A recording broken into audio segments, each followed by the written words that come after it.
நம்ம வந்து கழுவிக்கலாம் கீரையை. நம்ம வந்து பார்த்திங்கன்னா புளி போட்டு கரைய போகிறோம் எப்போவும். ஏன்னா இது அரைக்கீரைன்றதுனால பருப்பு கொஞ்சம் நல்லா இருக்காது, மண் மாரி இருக்கும். இது அரைக்கீரைன்றதுனால நம்ம வந்து பார்த்திங்கன்னா புளி போட்டு கடையணும். அப்போ தான் டேஸ்ட்டாக இருக்கும். ஏன்னா பாதி தான் நான் கடையிறேன். இப்போ பாதி எடுத்து வச்சுருக்கேன். ஏன்னா பெரிய கட்டாக இருந்ததுனால 30 ரூபா சொன்னாங்க அந்த கட்டு.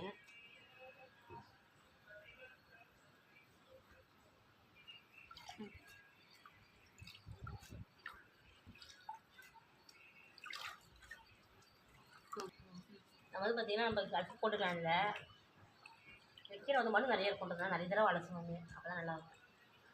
மண்ணாக இருக்கும் கீரைகளில், மண் வழிகிறதுனால நம்ம வந்து நல்லா இது பண்ணிக்கணும், அலசிக்கணும். ரொம்ப தடவை அலசணும். மறுபடியும் பார்த்திங்கன்னா அலசிக்கலாம்.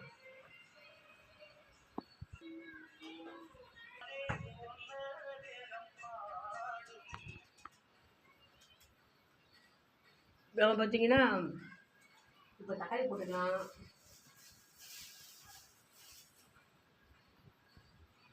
தக்காளி பச்சை மிளகாய் போடலாம்.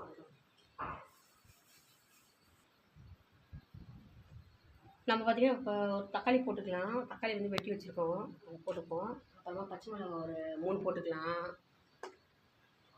அப்புறமா பார்த்து தண்ணி ஊற்றிக்கலாம் ஒரு கிளாஸ் போல். அப்புறம் கொஞ்சம் மஞ்சள் போட்டுட்டு அப்புறம் பூண்டு இல்லை ஃப்ரெண்ட்ஸ், பூண்டு தான் பூண்டு போட நல்லா இருக்கும். பூண்டு வீட்டில் இல்லை, அதனால் நான் போடல.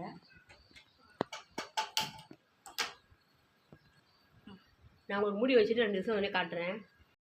ஹாய் ஃப்ரெண்ட்ஸ், பார்த்திங்கன்னா நம்ம எண்ணெய் ஊற்றிருக்கோம். காஞ்சி மிளகாய் ஒரு 4-5 கிள்ளி போட்டிருக்கேன். அப்புறம் கடுகு போட்டிருக்கேன், பொரிஞ்சிட்ருக்கு.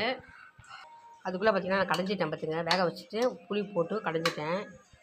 புளி போட்டு கடைஞ்சி முடிச்சுட்டேன். அப்புறம் தாளித்து கொட்டிட்டு நம்ம பொரியல் பண்ண வேண்டியதான் அடுத்தது. ஒரு பக்கம் சாப்பாடு வந்துட்டுருக்கு. அதை தாளித்து கொட்டிட்டேன். கடுகு அப்புறம் கடலை அப்புறம் தாளித்து கொட்டியாச்சு. நம்ம பொரியல் மட்டும் பண்ணிக்க வேண்டியது தான்.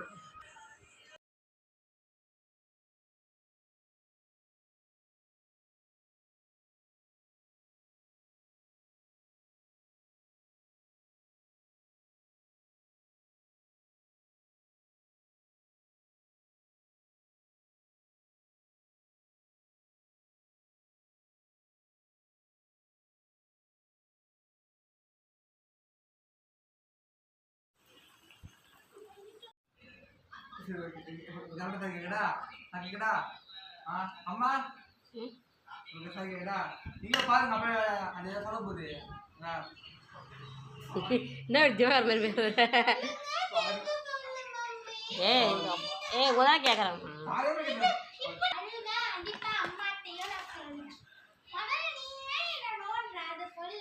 மாட்டேன்.